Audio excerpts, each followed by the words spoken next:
bienvenue à cette série d'apprentissage de la langue allemande, de la langue de Goethe. Et on va commencer par le commencement. Donc, souvent les gens ont l'impression que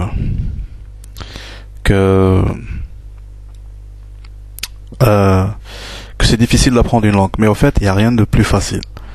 Et nous allons le voir. Donc, étape par étape, on va s'attaquer à la langue de Goethe. On va commencer par l'alphabet. Voilà.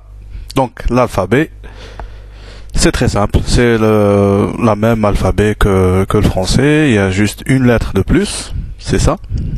C'est même pas une lettre, en fait. C'est une option dans l'alphabet allemand. C'est un double S. Donc c'est juste un truc de style, au fait. Il y a des mots qui s'écrivent avec ça, comme le mot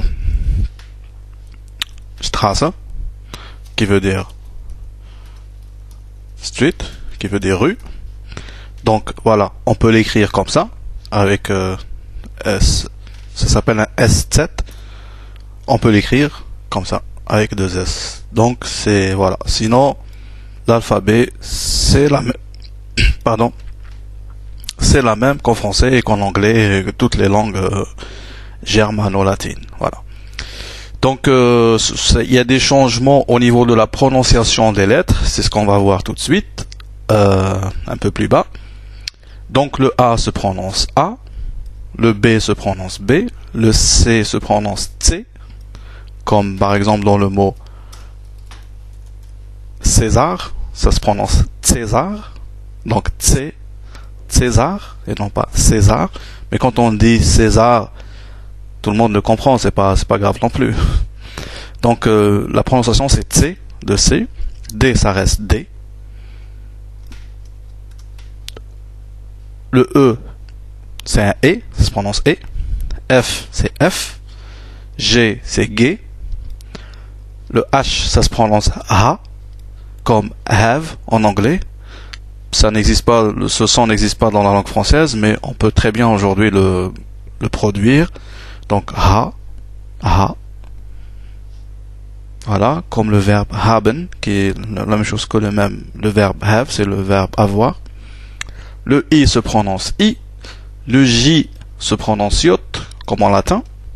Le K se prononce K, c'est une lettre assez courante en allemand, qui n'est pas en français.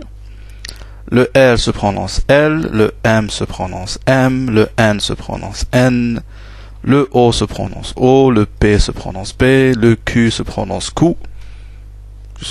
Enfin, ça évite les confusions parfois. Le R se prononce R, le S se prononce S. Voilà le double S qui revient, ça se prononce S, Z. Voilà. Le T se prononce T, le U se prononce OU. Quand il est tout seul, on verra que s'il a 2 points, il se prononce U. Donc le U se prononce OU. Le V en allemand se prononce F. Donc ici, ça se prononce V. C'est un V. Par exemple, la marque de voiture Volkswagen, ça se prononce Volkswagen. Donc Volks, qui veut dire peuple, d'où est tiré le mot folklorique, c'est-à-dire peuple populaire, au fait. Le mot folklorique vient du mot folk, qui veut dire peuple en allemand, folk. Et donc, la marque VW, la Volkswagen, qu'on connaît tous, ça se prononce Volkswagen. Donc, le V se prononce F en allemand. Comme il se prononce un peu B, au fait, en espagnol. Bon. Donc, le V, ça se prononce V. Le W, c'est V. Le X, c'est X. Le Y, comme le J, ils ont gardé leur côté latin, donc Y. Le Z, c'est Z. Z. Comme le mot Zeit. Zeit, qui veut dire temps. Le temps. Die Zeit. Donc Zeit. Hein, comme Z, Z. C. Il y a ce son C qui vient avant. Donc voilà pour la prononciation des lettres. À mon avis, c'est pas compliqué du tout. Il y a 2-3 choses qui diffèrent. Par exemple, le V qui se prononce F, donc V. Donc par exemple, comme on a dit, le mot folk, ça s'écrit avec un V, mais ça se prononce folk, peuple, comme Volkswagen. Et voilà. Les accents en allemand existent, comme en français, sur les voyelles. Et voilà les trois voyelles qui existent en allemand accentuées. Donc le A tout seul sans les 2 points, on a vu que c'était un A, mais avec les 2 points, ça se prononce E, comme eng, quelque chose de serré. Voilà. Le O, il se prononce O, avec les 2 points, ça se prononce E, comme le E français, comme dans le mot Öl, qui veut dire huile, ou comme ça on voit l'origine germanique avec oil, donc Öl, voilà, c'est Öl. Et le U, comme on a vu ici, ça se prononce OU, tout seul, mais avec les 2 points, ça se prononce U. Avec les 2 points. U comme le U français normal, comme über. Le mot über qui veut dire over en anglais ou à propos en français. Donc voilà les voyelles accentuées en allemand. Il y en a 3. Voilà. Elles sont très utilisées dans la langue courante. Qu'est-ce qu'on a aussi? On a les diphtongues, bien sûr, les diphtongues. Diphtongues, c'est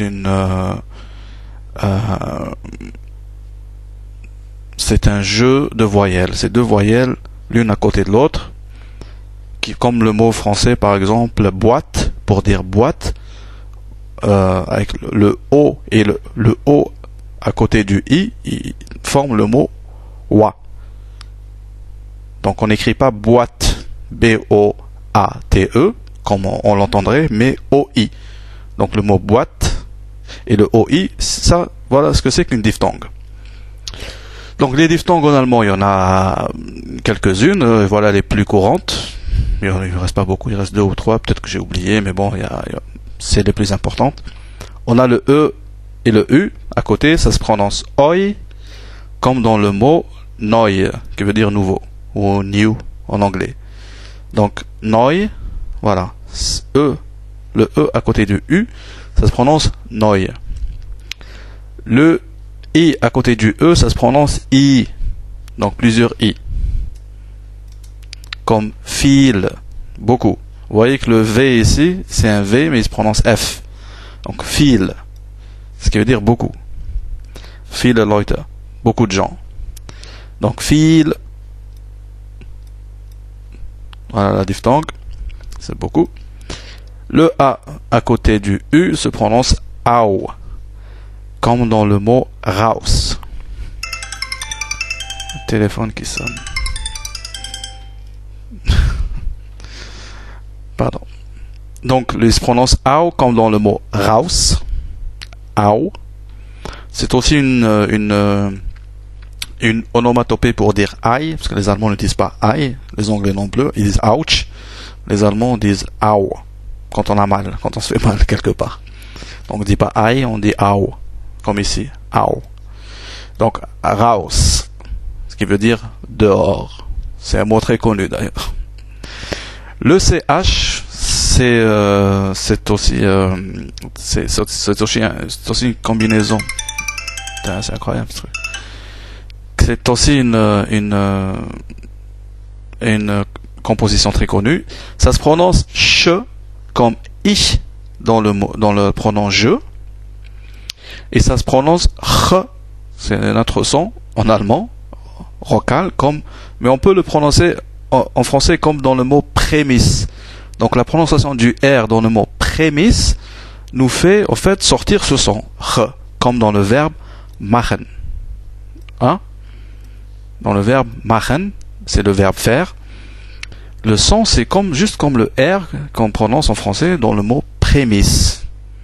Voilà, ou prendre, prémisse. C'est ça, c'est ce son-là, pr. Donc voilà, je crois que les 10 minutes sont terminées. Vite fait, alors toutes les lettres sont prononcées en allemand. C'est-à-dire, on n'évite pas des lettres. Quand vous voyez un mot, tout se prononce. tous les mots propres et les noms propres en fait, et les noms sont en majuscules, donc Haus, Wagen, Mann, Frau, tout est en majuscule en allemand, les noms propres et les mots aussi. Le E final est prononcé comme dans le vieux français en fait, donc on ne dirait pas ici final, mais on dirait finale. Le E final on le prononce, finale. Voilà. Il n'y a pas grand chose, hein. C'est fastoche finalement. Donc à la prochaine vidéo et à bientôt.